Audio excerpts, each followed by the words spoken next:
லிங்கேஸ்வர பெருமானுடைய பாதார விந்தம் பணிந்து இன்றைய தினத்திலே எங்களுடைய ஆதி லிங்கேஸ்வர பெருமானுடைய ஆலயத்திலே சிவராத்திரி பூஜையானது கொழும்பு உச்ச நீதிமன்றத்தின் வேண்டுகோளுக்கு இணங்க எங்களுடைய வவுனியா மாவட்ட பிரதேச செயலாளரின் அனுசரணையுடன் இனிதும் சிறப்பான முறையிலே எங்களுடைய ஆதிலிங்கேஸ்வர பெருமானுடைய சிவராத்திரி பூஜையானது நடைபெற்று கொண்டிருக்கின்றது.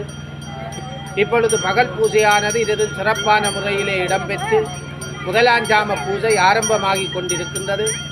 இதனைத் தொடர்ந்து 4 ஜாம பூஜைகளும் சிவபெருமானுக்கு தேவையான பிரசாதங்கள், நைவேத்தியங்கள், அபிஷேகங்கள் எல்லாம் சிறப்பான முறையிலே இடம்பெற்று பல இடத்து அடியவர்கள் எல்லாம் இங்கே வந்து தங்களுடைய நேர்த்திக்கடன்களை செய்த வண்ணம் இங்கே இடம்பெற்று கொண்டிருக்கின்றது. இந்த இலங்கை திருநாட்டிலே எவ்வளவோ துன்பதியத்துக்கு மத்தியிலும் இவ்வருடமான பூஜை மீதும் சிறப்பான முறையிலே எந்தவித இடகூறுகளும் இல்லாமல் மக்களினுடைய அன்புடன் பெருமானுடைய பூஜையிலே இந்த தடைதாமதம் சிறப்பான முறையில் இடம்பெற்றுக் கொண்டிருக்கிறது.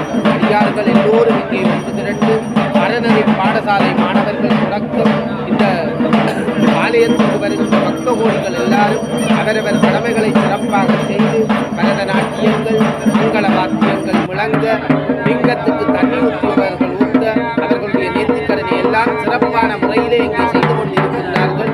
இந்த பூஜையிலே ஆதி லிங்கேஸ்வர பெருமானுடைய அரும்பெரும் கடலான ஆசி எல்லோருக்கும் கிடைத்து கொண்டிருக்கின்றது. மேலும் மேலும் இதே